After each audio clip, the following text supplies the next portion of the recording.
मैं आशीष जोशी।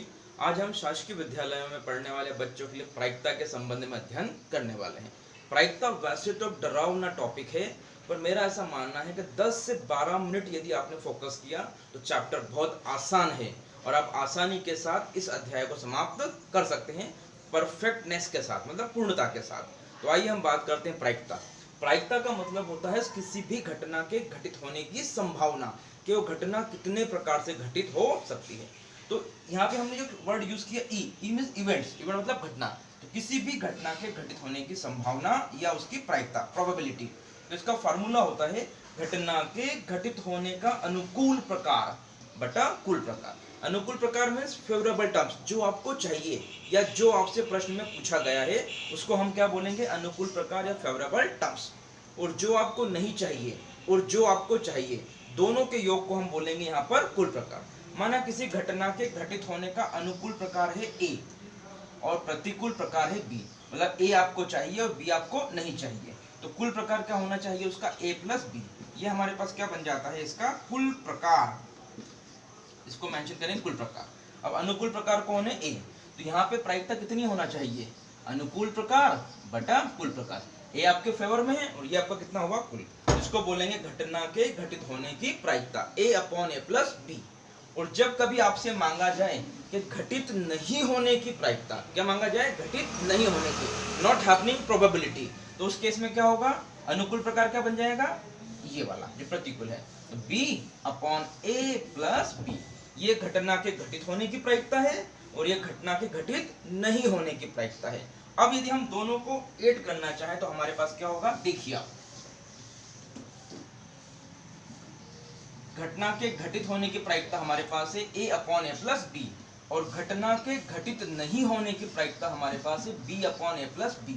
अब जब हम दोनों का एलसीएम टेक करेंगे कितना होगा हमारे पास, दोनों का हर एक समान है इसलिए ए प्लस बी, और ऊपर भी कितना होगा ए प्लस बी, और ये कैंसिल आउट, तो रिमेनिंग कितना होगा 1। इसका मतलब किसी भी घटना के घटित होने की प्रायिकता और उसके घटित नहीं होने की प्रायिकता, दोनों का योगफल कितना होता है, 1। संकेत के रूप में इसको यदि हम रिप्रेजेंट करना चाहें तो हम लिखते हैं प्रोबेबिलिटी ऑफ ई, मतलब possibility for happening event E plus not happening. Not happening को हम लोग नॉट ई लिखते हैं या बार लिखते हैं, तो दोनों का योगफल कितना हो रहा है हमारे पास 1।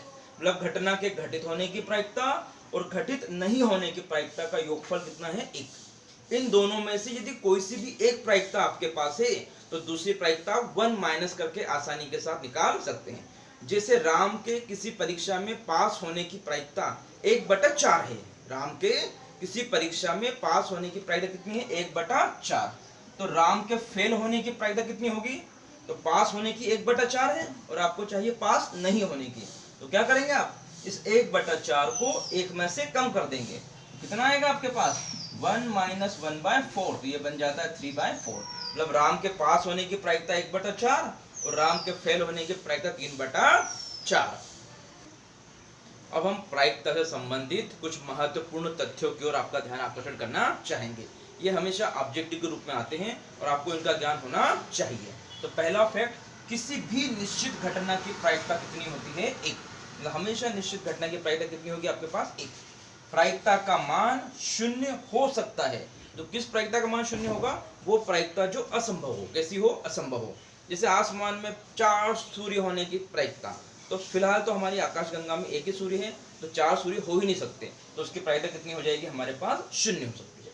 ठीक है ना। प्रायिकता का मान कभी भी ऋणात्मक नहीं होता है, प्रायिकता का मान 0 हो सकता है पर प्रायिकता का मान 0 से कम, मतलब ऋणात्मक नहीं हो सकता। प्रायिकता का मान 1 से बड़ा भी नहीं हो सकता। प्रायिकता का अधिकतम मान कितना होता है, 1, और 1 से बड़ा मान कभी भी संभव नहीं। और प्रायिकता का मान जब 1 होता है तो इस प्रकार की प्रायिकता को कहा जाता है पूर्ण प्रायिकता। और इसके अलावा एक चीज हमने और देखा है, किसी भी घटना की प्रायिकता और उसकी पूरक घटना की प्रायिकता, दोनों का योग कितना होता है, 1।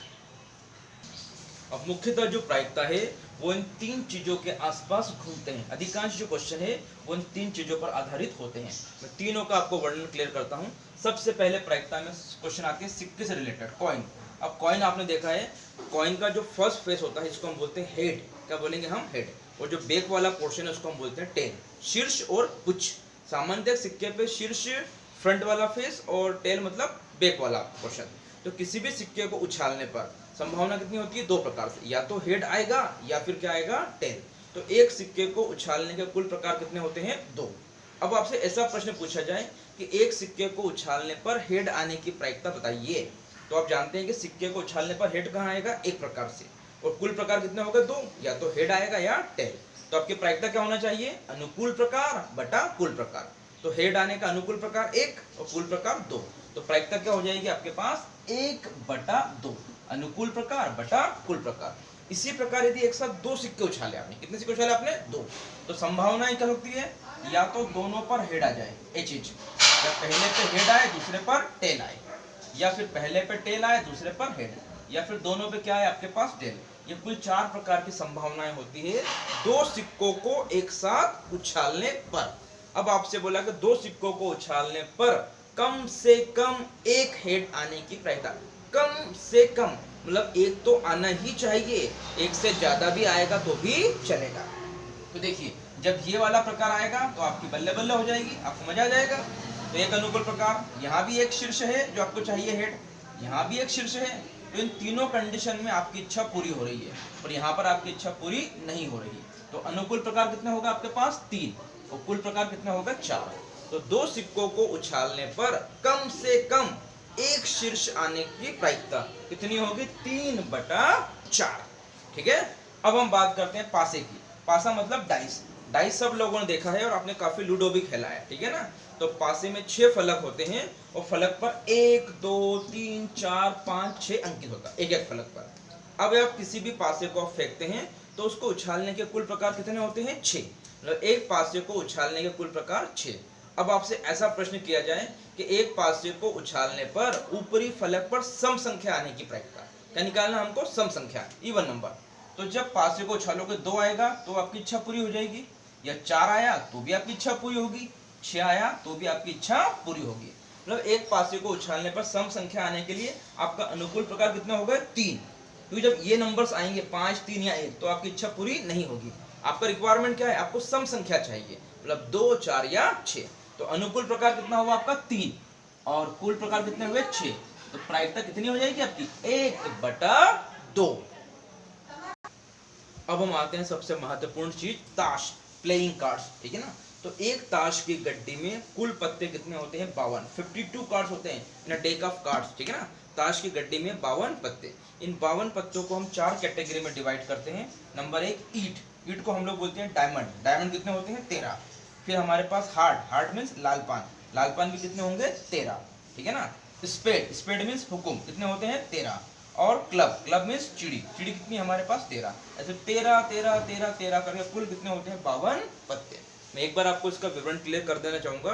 वैसे तो आप सभी ताश में एक्सपर्ट माने जा सकते हैं, ये बच्चों को बहुत पसंद होता है, फिर भी जो बच्चे इससे अछूते हैं उनके लिए हम इसकी बात करते हैं। ताश के पत्तों में 1 से लेके 13 तक अंकित होता है। 1 नंबर वाले पत्ते को बोला जाता है इक्का, एस। 2 नंबर पे दुर्री तिर्री चौकी पंजे से लेके 10 तक। फिर 11 नंबर वाले पत्ते को हम बोलते हैं गुलाम, जेक। 12 नंबर वाले पत्ते को हम बोलते हैं बेगम, क्वीन। और 13 नंबर वाले पत्ते को बोलते हैं बादशाह या किंग। इस प्रकार से 1 से लेकर 13 तक के पत्तों को हम निम्न नाम से पुकारते हैं। इनमें से जो 13 और 13 ये हैं, ईट और लालपान, हार्ट एंड डायमंड, ये दोनों रेड कलर के होते हैं। तो रेड मतलब लाल पत्ते कितने हुए आपके? 26।